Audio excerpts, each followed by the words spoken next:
Bonjour à tous et bienvenue. Nous sommes très heureux de vous accueillir pour ce culte où nous allons partager la parole de Dieu et je vous invite sans plus attendre à louer le Seigneur. Soyez bénis.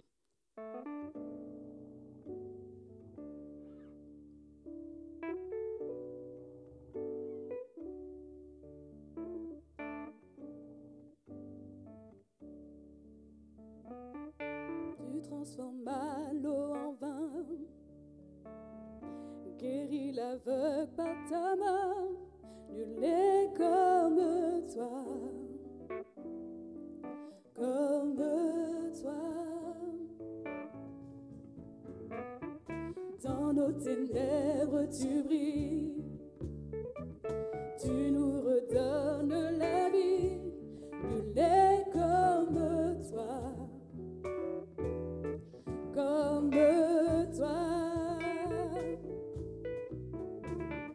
Dieu admirable, inébranlable, ton nom surpasse toute puissance, Dieu de miracles, incomparable, oh Dieu, oh Dieu.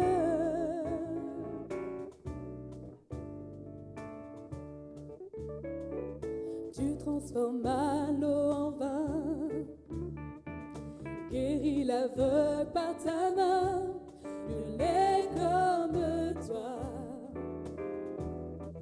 comme toi. Dans nos ténèbres tu brilles, tu nous redonnes la vie, nul n'est comme toi. Comme toi, Dieu admirable, inébranlable, ton nom surpasse toute puissance, Dieu de miracles, incomparable, oh Dieu, oh Dieu. Dieu admirable, inébranlable, ton nom surpasse toute puissance, Dieu de miracles, incomparable, oh Dieu, oh Dieu.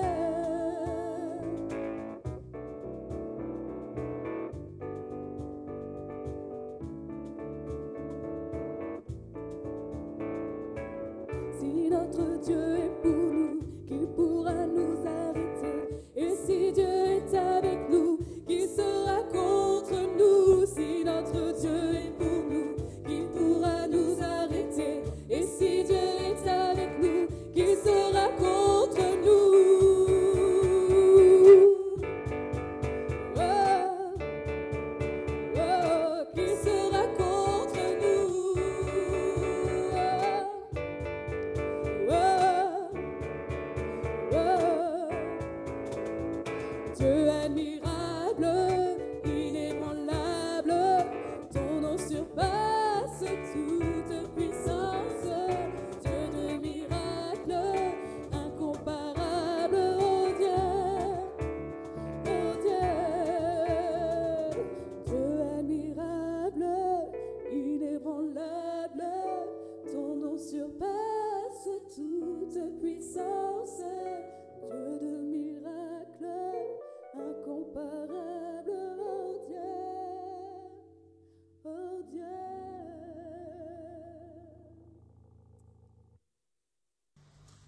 Nous voici donc réunis autour de la parole de Dieu et ce matin j'aimerais vous parler d'un personnage bien connu, il s'agit de Noé. Vous avez certainement entendu parler de lui même si vous n'êtes pas familier de la lecture de la Bible, car son histoire est extraordinaire et elle a inspiré des films, des produits dérivés. Mais j'aimerais vous dire que si cette histoire est vieille, elle parle aujourd'hui de notre vie. Elle parle de ta vie, elle est actuelle. Et j'aimerais vous inviter sans plus attendre à prendre avec moi la Genèse au chapitre 6, versets 5 à 9. Il est écrit « L'Éternel vit que la méchanceté des hommes était grande sur la terre, que toutes les pensées de leur cœur se portaient chaque jour uniquement vers le mal. L'Éternel se repentit d'avoir fait l'homme sur la terre, et il fut affligé en son cœur. Et l'Éternel dit, j'exterminerai de la face de la terre l'homme que j'ai créé, depuis l'homme jusqu'au bétail, aux reptiles et aux oiseaux du ciel, car je me repens de les avoir faits. Mais Noé trouva grâce aux yeux de l'Éternel. Voici la postérité de Noé. Noé était un homme juste et intègre dans son temps. Noé marchait avec Dieu. Amen. Ce texte nous parle d'un jugement qui devait avoir lieu pour détruire les hommes, pour détruire les animaux. Mais à cause de la justice de Noé, des hommes, des femmes et des animaux ont été sauvés. Noé a construit une arche et tous ceux qui étaient dans l'arche ont pu échapper au jugement qui est venu sur la terre. Et le prénom de Noé, étymologiquement, signifie repos.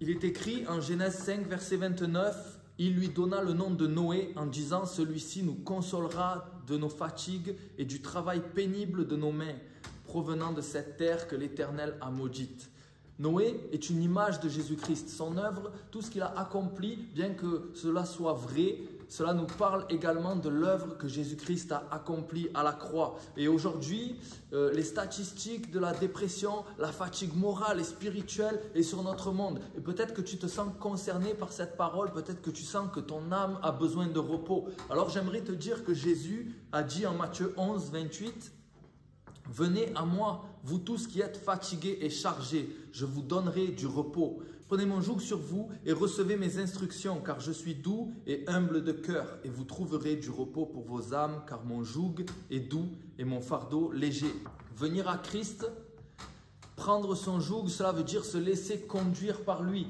Cela veut dire que nous acceptons de lui remettre le volant de notre vie et de lui dire « Seigneur, je comprends que c'est toi qui as ce qui est bon pour moi, alors conduis ma vie. » Et Noé, en Genèse 6, 13, Dieu lui a dit « La fin de toute chair est arrêtée par devers moi, car ils ont rempli la terre de violence. Voici, je vais les détruire avec la terre.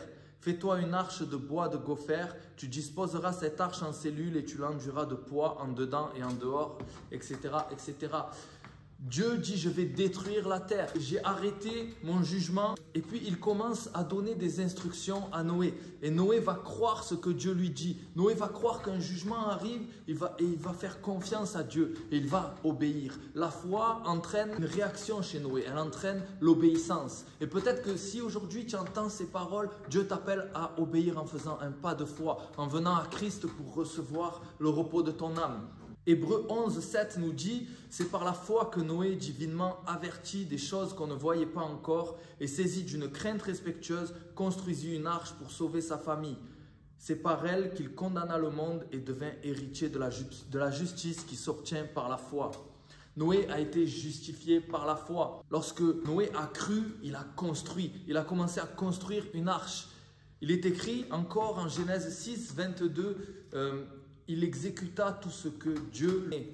Noé était un homme juste et intègre. Il marchait avec Dieu dans sa génération et ce que Dieu lui a demandé de faire, il a exécuté. Il a fait exactement ce que Dieu attendait de lui. Même si Dieu avait déclaré qu'il enverrait le déluge afin que des hommes et des femmes soient jugés parce que Noé a été juste, parce que Noé a obéi, alors des hommes et des femmes ont pu être sauvés. Et de la même manière, Jésus-Christ est venu comme le seul juste que cette terre ait porté. Car si Noé a été justifié par la foi, Christ, lui, était juste par ses actions, par ses œuvres, par sa nature. Il a été le seul juste que cette terre ait porté et il est mort comme un injuste. Il a porté tous nos péchés à la croix. Il a été crucifié entre deux brigands, condamné comme s'il était un pécheur, comme s'il était fautif, lui qui n'avait jamais commis de faute, afin que nous puissions être sauvés, afin que nous puissions être pardonnés devant Dieu. Car la Bible dit que nous avons tous péché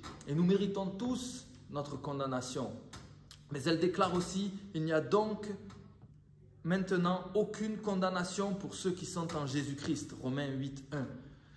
Et en réalité, il ne s'agit plus de pratiquer de bonnes œuvres ou de ne pas pratiquer de mauvaises œuvres. Il s'agit d'être en Christ. Tout comme ceux qui, au moment du déluge, sont entrés dans l'arche pour être sauvés, Dieu nous invite maintenant à entrer en Jésus-Christ pour être sauvés. Mais revenons à Noé. Dans l'arche, il est écrit qu'il entra mâle et femelle de toute chair, comme Dieu l'avait ordonné à Noé. Puis l'Éternel ferma la porte sur lui, en Genèse 7. Verset 16. C'est Dieu qui ferme la porte. Lorsque les animaux, lorsque les personnes entrent dans l'arche, à un moment donné, Dieu a fermé la porte. Et tous ceux qui étaient dehors, peut-être que lorsqu'ils ont commencé à voir la pluie tomber, ils ont eu envie de rentrer dans l'arche, mais c'était trop tard. Un jour, Dieu fermera la porte. Mais j'aimerais te dire qu'aujourd'hui, la porte de la grâce est encore ouverte. Et peut-être que tu te dis, c'est trop tard, j'ai été trop loin. Peut-être que tu te dis, je suis trop vieux. Mais j'aimerais te dire, mon ami, aujourd'hui, c'est encore le temps de rentrer dans la grâce de Dieu. Il est encore temps de recevoir Christ, de recevoir son pardon, de confesser tes péchés, de te repentir et d'être sauvé. La porte de la grâce est toujours ouverte. Il est écrit en Hébreux 4, versets 1 à 2. « Craignons donc, tandis que la promesse d'entrer dans son repos subsiste encore, qu'aucun de vous ne paraisse être venu trop tard, car cette bonne nouvelle nous a été annoncée aussi bien qu'à eux. Mais la parole qui leur fut annoncée ne leur servit de rien, parce qu'elle ne trouva pas la foi chez ceux qui l'entendent dire. » Est-ce que cette parole que tu entends aujourd'hui va trouver la foi? Est-ce qu'aujourd'hui, tu vas manifester un pas de foi? Est-ce que tu vas joindre l'obéissance à la foi en te repentant et en recevant le Seigneur Jésus-Christ? Aujourd'hui, la bonne nouvelle t'est annoncée. Est-ce que tu vas lui répondre par la foi? Entre dans l'arche et trouve le repos de ton âme. Pour nous, chers amis qui avons accepté le Seigneur, nous qui marchons avec Christ, nous pouvons prendre exemple sur Noé en ce qu'il nous est dit, justement que Noé marchait avec Dieu. Et il marchait non seulement avec Dieu, mais il marchait dans une génération qui portait ses pensées uniquement vers le mal. Tout ce que les gens qui étaient autour de lui faisaient était contre Dieu, mais lui marchait avec Dieu. Il allait à contre-courant. Et nous devons prendre conscience que nous aussi, nous sommes dans une génération qui rejette Dieu, une génération qui ne se soucie pas de ce que Dieu aime, mais nous devons toujours nous tenir plus proches de Dieu, le laisser nous imprégner de ses désirs, le laisser nous façonner et marcher avec lui afin de lui ressembler. Car le disciple, c'est celui qui marche aux côtés de son maître. Il nous est dit en Genèse 5, verset 24, que Enoch marcha avec Dieu, puis il ne fut plus parce que Dieu le prit. Encore un homme de Dieu qui marchait avec Dieu. Et parce qu'il marchait avec Dieu, Dieu n'a pas permis qu'il voie la mort. Dieu l'a enlevé sans qu'il ne connaisse la mort. Et nous aussi, Jésus-Christ nous a promis que même si nous mourrons dans notre corps, nous vivrons éternellement. Un jour, Jésus va venir chercher son Église et ceux qui croient en lui seront enlevés, seront pris. Et le point commun que Noé et Enoch avaient, c'était non seulement qu'ils marchaient avec Dieu, mais également qu'ils étaient prédicateurs de la justice. 2 Pierre 2,5 nous dit que Noé était un prédicateur de la justice. Ils annonçaient le jugement de Dieu, la sainteté de Dieu, et ils appelaient les gens de leur génération à se repentir pour échapper au jugement à venir. Le disciple que nous sommes doit annoncer la justice de Dieu, non seulement par ses paroles, mais aussi par son comportement. Et nous devons proclamer qu'un jugement vient, car la parole de Dieu nous dit qu'il est réservé à l'homme de mourir une seule fois, après quoi vient le jugement. Et si nous devons être jugés pour nos actes, nous serons condamnés. Mais Jésus-Christ est venu afin que nous ne soyons pas jugés, mais que nous soyons pardonnés. Et comme Noé a construit l'arche afin que certains soient sauvés, nous aussi nous devons bâtir l'église avec Christ et inviter les gens à entrer dans le repos, entrer dans le salut, entrer dans le pardon de Dieu. Il est écrit que ce qui arriva du temps de Noé arrivera de même à l'avènement du Fils de l'homme. Car dans les jours qui précédèrent le déluge, les hommes mangeaient et buvaient, se mariaient et mariaient leurs enfants jusqu'au jour où Noé entra dans l'arche. Et ils ne se doutèrent de rien jusqu'à ce que le déluge vînt et les emporta tous. Il en sera de même à l'avènement du Fils de l'homme. Alors, de 2 hommes qui seront dans un champ, l'un sera pris et l'autre laissé. De 2 femmes qui moudront à la meule, l'une sera prise et l'autre laissée. Veillez donc, puisque vous ne savez pas quel jour votre Seigneur viendra.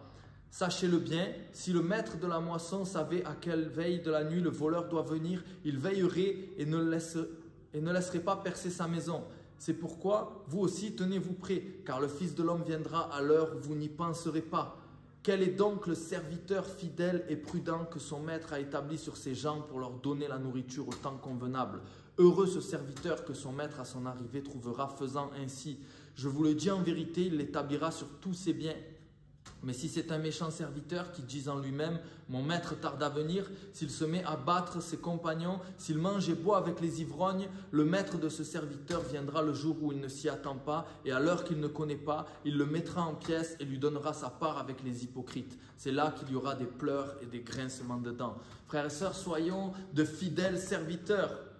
Le Seigneur nous appelle à le servir, il nous appelle à prendre soin des gens de sa maison, à prendre soin les uns des autres et lorsqu'il reviendra, qu'il puisse nous trouver ayant de l'amour pour nos frères et sœurs, qu'il puisse nous trouver avec une compassion dans le cœur qui nous pousse à aller voir les personnes de notre génération, les personnes de notre entourage pour leur annoncer qu'un jugement est sur eux mais que Dieu désire les faire entrer dans l'arche. Allons chercher ceux qui se perdent, frères et sœurs, et invitons-les à entrer dans le repos de Dieu. J'aimerais pouvoir prier maintenant pour chacun d'entre nous. Seigneur, je te prie que ce qui a été annoncé, la parole que nous venons d'entendre, Seigneur, puisse pénétrer au plus profond de nos cœurs. Seigneur, que nous soyons remplis de toi, de ta présence, de tes sentiments, Seigneur, qui nous poussent avec compassion à aller chercher les âmes, Seigneur mon Dieu, de ceux qui se perdent, à aller annoncer le repos pour ceux qui sont fatigués et chargés. Seigneur mon Dieu, que nous puissions être des serviteurs fidèles, que tu trouves attelés à la tâche à ton retour, Seigneur mon Dieu, que tu nous donnes de persévérer et de tenir jusqu'au bout, remplis de ton amour et de ton esprit, Père, au nom de Jésus-Christ. Amen. Soyez bénis.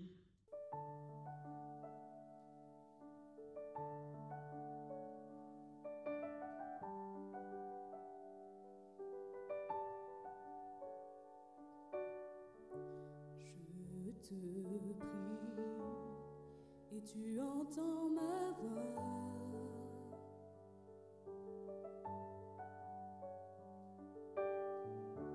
Je fléchis les genoux devant toi. J'ai besoin que tu traces un nouveau chemin. Tant besoin que tu sois mon puissant soutien. Tu es ma source, tu es mon bien,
Tu me diriges vers ta lumière, Seigneur.